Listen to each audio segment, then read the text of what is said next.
and I'll dry off while Brett goes ahead and talks about full frame versus not full frame and more full frame. Exactly. So, full frame is the key word right now, it seems. Exactly. So, yeah, kind of something that caught my eye on Friday is we learned about another new entry-level full-frame camera coming out, this time from Panasonic. It's going to be the new Panasonic S5.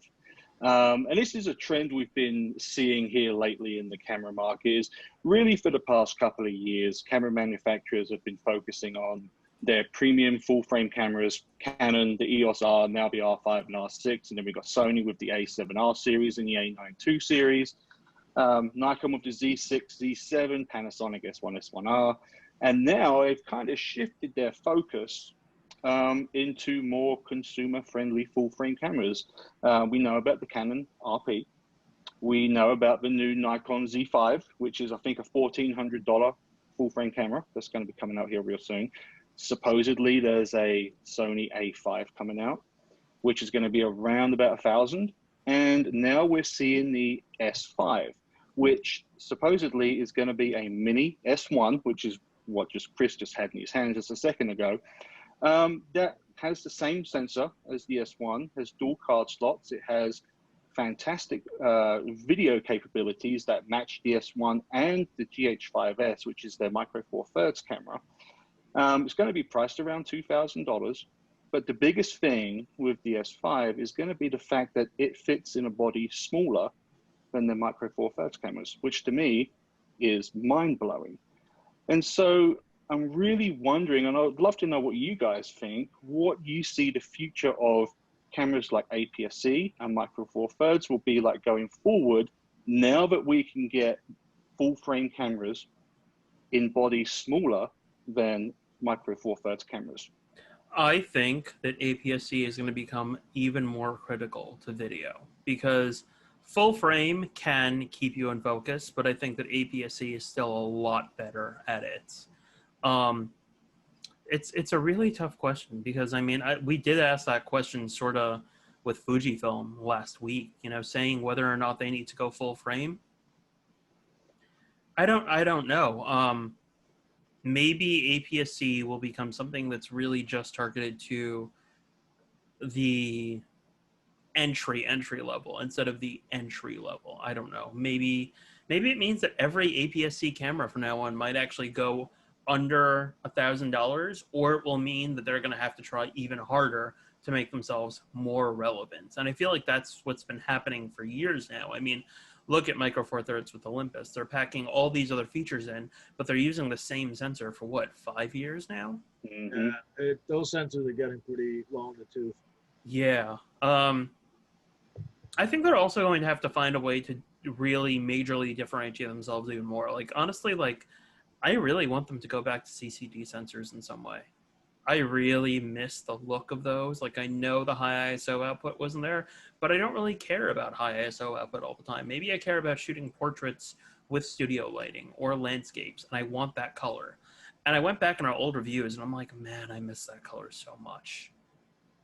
Yeah, I don't know about the pricing point that you made, though, because, so, you know, referencing Fuji again, their premium cameras, their prices have actually gone up for the last couple of generations. The X-T4 is more expensive than when the X-T3 first came out. The X-T3 was more expensive than the X-T2, you know, so on and so forth. So realistically, if they're going to keep pushing and innovating, there's a cost to that. And I don't know that they can squeeze it that far down below 1,000. Realistically, you know, certainly some of their less premium cameras, sure, but for anything the XT series and the XH series, probably not. Yeah, it's maybe like the XT30 and the eventually, I'm sure the XT40 that's gonna come at some point. They better leave my X Pro series alone. They're not touching it. I mean, I don't ever see an X Pro being less than $1,000. Do you? Right.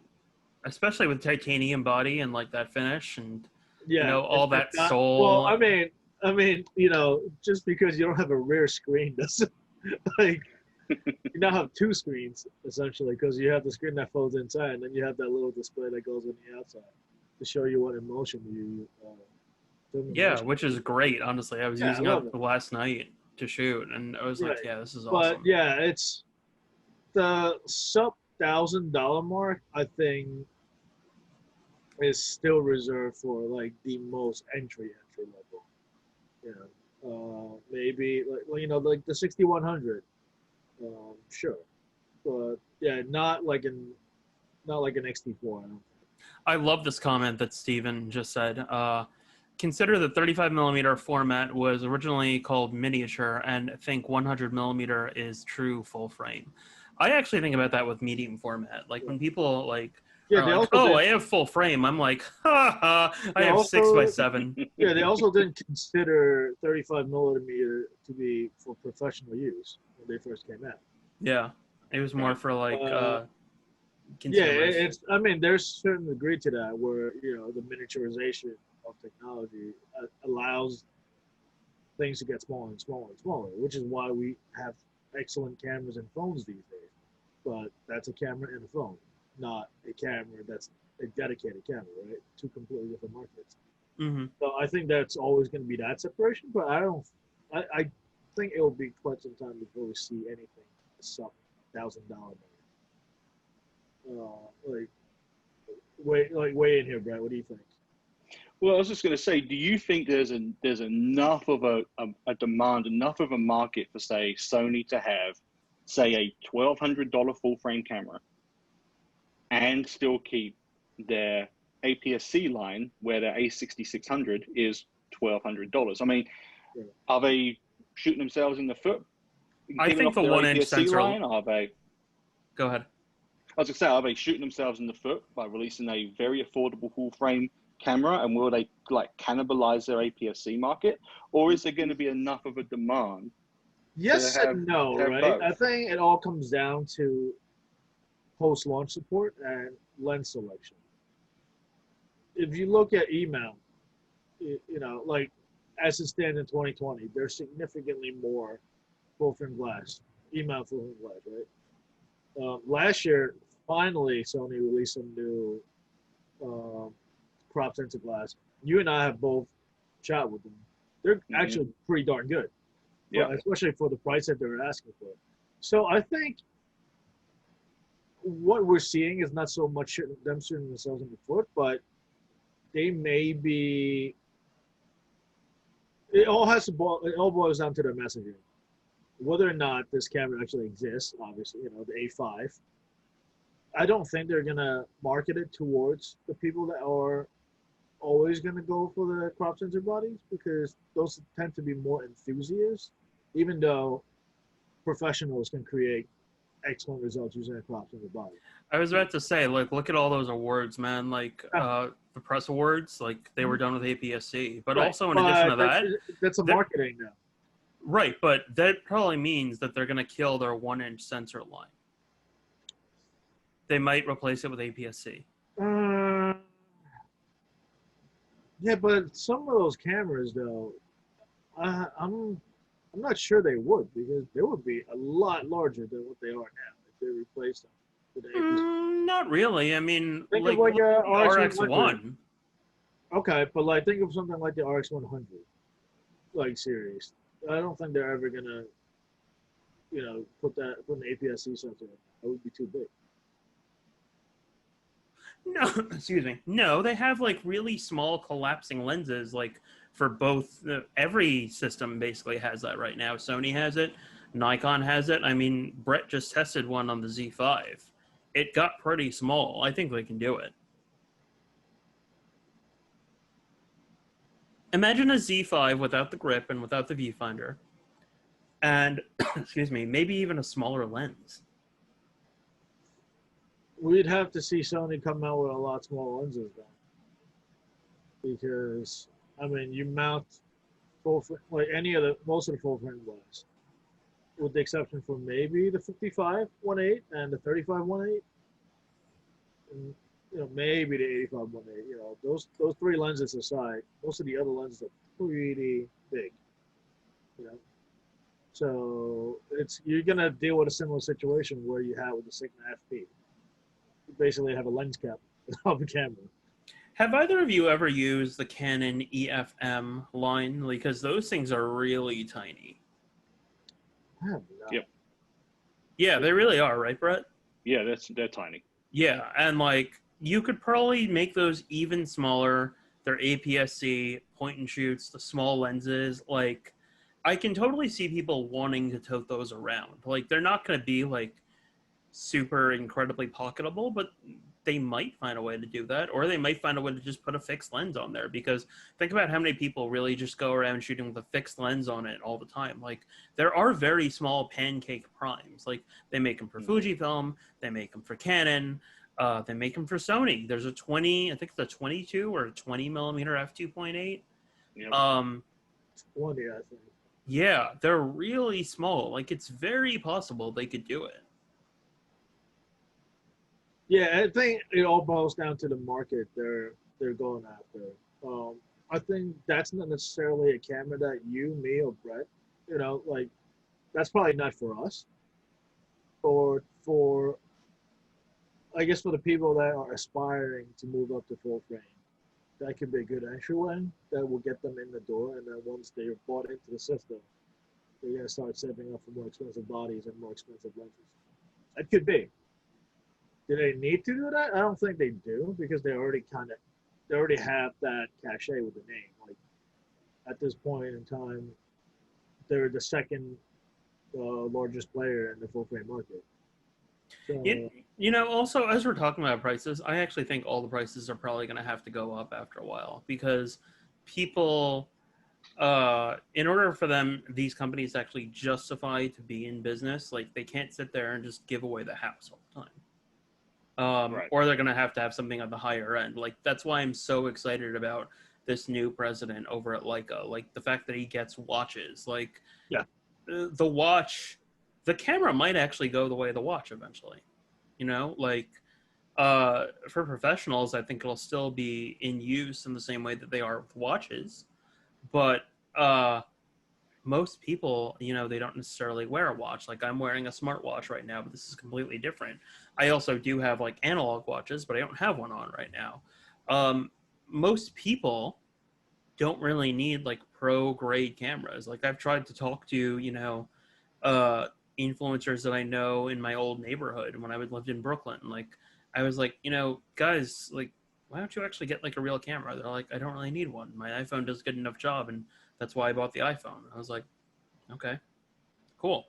So I don't know. I think the entire market's going to shift, and I don't really know if these APS-C cameras are going to also cater to those people. Yeah, I think there's also that net positive, like you just said, right? We may actually see the return of real professionals versus the amateurs, whereas right now you kind of have like an intermingling of the two, where there's a lot of amateurs entering the market just because they bought into the gear and the system and stuff. And, I mean, I hate to be that guy, but just because you own something does not make you a professional. Like, you could be a guy that bought a Ferrari, but you'll crash it driving off the dealership lot. Just to be clear as well, too, a professional, what you're defining that as someone that actually makes taxable income from photography. Yeah, because you see a lot of people, they'll buy the gear and then they proclaim themselves to be a pro, whereas they're anything but. So if it does actually go the way that you're saying, where your actual professional gear will command, a price that reflects that, it may actually limit the amount of people that enters into that market. I mean, part of, like, it's good and bad, because then it's gonna hurt for our wallets. Yeah, but it will also just mean that, like, instead of buying a new camera every 2 years or every 4 years, like, you probably go back to the days where you buy one like every 8 or a decade. Yeah, it's gonna become where, like, well, I don't know if it's gonna 8 or a decade, where technology is moving so fast these days. That really only holds true for lenses, I feel, nowadays. Like, buying a lens, it's always going to be a better investment than buying a camera. was like just within 1 year, there could be such a huge change in terms of technology. You know, and I think that. I'm sorry. Go ahead. Oh yeah, no, go ahead, Brett. I was going to say no, and I think that's where camera companies could start to get you. I know Chris was saying the lower camera prices are going to have to shoot up. Maybe it's a case of we lower the camera prices to get people in, and we really make our meat and potatoes off of the lenses. Yeah, and we're kind of already seeing that. Like, you know, everyone went nuts when Sony announced that the 12 to 24 is going to be what, $3,000? Like, oh my God, that's so much money. I'm like, well, but think about what went into the design and manufacturing of this lens. There's a reason why it's a G Master and not just a G or a regular lens, right? These lenses are not designed to be affordable for everyone. Just like there are cars that you can have for $10,000, and there are cars you can have for $100,000 or $1 million. You know, not everyone is supposed to buy the $1 million car. You know, they have different equipment for different markets for a very good reason, and many of us don't need the very, very best lenses. Do we want the very best lenses? Sure, but you know, it's want versus need, right? I don't want the very best lenses. I want that like actual character that's not being engineered out of the lenses. But you know, yeah, you're right. To each their own, I guess. Some people will be like, "Oh yeah, I'll put that in post." I'm like, "Hey, listen. There's a I reason. hit my Banksy. There's a reason why, like, I collect vintage glass. You know, because there's that character that I don't have in modern lenses. But you know, I will say, like, I use that more for my personal work than I do for professional work. Because, like, I'm buying the G Masters, or I'm buying the L glass, or the S glass that I do on Canon. Like, I'm buying those lenses because when I'm on the job, I need something I can rely on that can deliver 100% of the time. But if I'm just going out and creating and playing, and I'm using a vintage lens, I'm happy with what I get because I'm just going out and experimenting, right? I just really wish that, like, besides image quality, though, these lenses actually felt a lot more premium. Like, the thing with Canon is, like, you get a Canon. Where's my Canon? Where is it? It's drying. It's drying. It's drying off. Yeah, you get that red ring, and like people have forever been paying for that little red ring. Yep. Like, that's awesome. Why can't Sony give me like an orange dot? Like, it's barely a dot. You have the orange badge. Yeah. Yeah, you got the bling on the side of the barrel. All G Masters have that orange badge. Yeah, but don't No, G's have. It's a black badge. Yeah. Okay, I guess, but like, I don't know. I don't feel like that's a premium product versus like. Others. I mean, I kind of get that. I see where you're coming from, right? But by that argument, I actually like the way that Sigma contemporary lenses feel compared to the art lenses, because the art lenses have that like smooth metal base, and then the contemporary actually has a textured finish, which actually grips a little bit better. So it really depends on each manufacturer. Because the same thing, like, it's not like we see a yellow ring around Nikon's S lenses. We should. Yeah, so I don't know. Like, do I want something cosmetic, or do I just want to be like incognito and like I'm not emphasizing the fact that I'm walking around with $8,000 in my hand? Right. I mean, then you'd be a real photographer, and then you tape the thing up. Yeah, you could do that too. Or I actually know photographers that use nail polish. They'll paint over the badges, the logos and stuff. So yeah, that's also an option. I guess. So either way, no, I agree with you, Brett. I think that, you know, beyond the fact that there are too many full-frame cameras, I think there are just too many cameras right now. They have to slim it down. There should only be, you know, I remember this one time that Canon had like 5 different Rebels, and I was looking at the line, I was like, why? I don't understand this. I think everyone has to really find a way to really just have like one entry-level camera, one mid-tier camera, one pro camera, and then one all-out camera. That's it. That's all you need. And they just have a Yeah. whole bunch of lenses and let people choose what they want.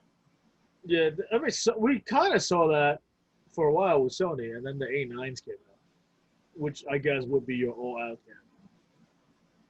You know, because you have the base, and then you have the S, and then you have the R, and they each kind of serve a different purpose.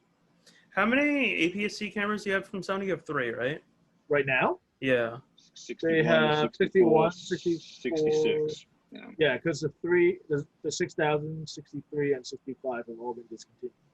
Right. So they have 3 APS-C cameras. Yeah. They have 3 Yeah. APS-C. So, okay, we have 3 right there. We have the A7 III, we have the A7S III, we have the A7R4, we have the A9. And those are the interchangeable lens ones. A9 II also. They kept both. They haven't discontinued Yeah. the A9 yet. Okay, all right, so that's 8. But then you also have the A89 too, and you have the A77 too. I honestly, despite the fact that they're still alive, I don't know if anyone's really buying into the SLTs anymore. No, I agree with you, but they're still in the line. I mean, you know, I haven't seen a new A mount lens in however long. Yeah, I know. Well, there's someone that shoots A mount on film. Exactly. And then we have the RX100 Mark 7, and then we have the RX10, The ZVX, the ZVX, ZV1. whatever. Yeah, the ZV1, and then we also have the RX1. So that's 14 that different hasn't been cameras. updated in like 3 years though. Yeah, but it's still current for them. Yeah, there's also the RX10 bridge camera. I said that. Oh, okay. There's we just have so many 14 RXs. I know. There's 14 cameras. Yeah. Do you really need 14 cameras? Yeah, that's crazy. When we really break it down like that, that's It's like that's micro- ridiculous. Yeah, I don't even know where to start with Fujifilm. Like, they have that's so the many as thing. well, too. Because Fuji is most of the it's not like they're significantly different from one another, right? Most of the internals are fairly similar. Like X Pro 3, XT4. At some point, we're going to see an HH2, you know, and then you've got the medium format too. We have 3 medium format cameras. So they've got quite a bit as well, and and they also have the smaller bodies. They have the smaller ones. They have the non-X-trans bodies. Mhm. Like, there's a lot. Yeah. Canon, I don't even know where to start with either, because you have Well, you EFM. also have, you've got all those point and shoots also. Yeah, you've got so many mounts. You have EFM, you have EF, which they're saying they're not going to really work on anymore. You have RF. You have a slew of point and shoots that are very popular with YouTubers. You know, EF alone just has so much. Mm-hmm. Same with Nikon. Like, everyone has way too much right now. And I know that we're creating, like, hype-beast articles, like, bring back the Nikon ZF. But still, like, there are cameras that they really need and cameras that they don't really need at all. Yep. Yeah, I mean, that's always a question we ask ourselves, right? Anytime we sit in on one of these meetings, it's like, who's the target here? And, you know, and here's this is for the people that want to get in on full frame. Okay, but who? Tell me the segment.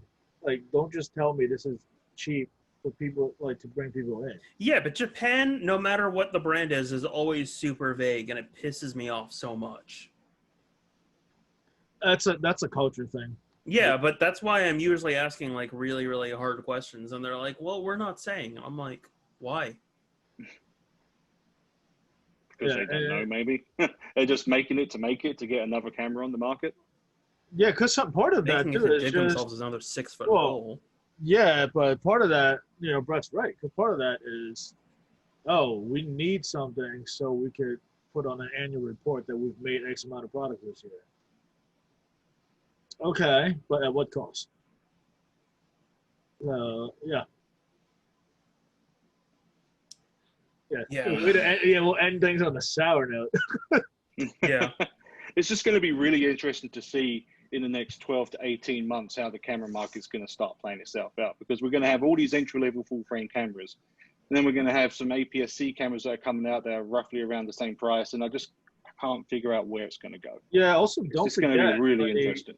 Don't forget that the entire industry kind of put itself on pause for half a year. Because right now was supposed to be when we're seeing all this new high-end gear in action at the Olympics. If that even happens next year, Mm-hmm. then Let alone traditionally it's a Photokina year, but you know what right. happened to that. That too. So you have all these things that we're historically we know to expect new premium gear coming out, right? So those are going to be coming in the next 12 months or so, if the world returns to normal somehow. So it's going to be interesting times to see what actually drops, because we're only going to see more things coming down the pipeline. Mm-hmm. Totally. All right, guys. I think we can wrap it up on that. We've talked about everything. We don't need to anger ourselves more, I feel. For everyone tuning in on Facebook and everyone here on YouTube and here in Zoom, thank you so much. If you're in Zoom, stick around. We're going to cut the recording and then we'll answer questions live here. Yeah, that's about it. Thanks a lot, everyone. Good evening, everyone. Thanks, guys. All right, I'm going to stop the recording.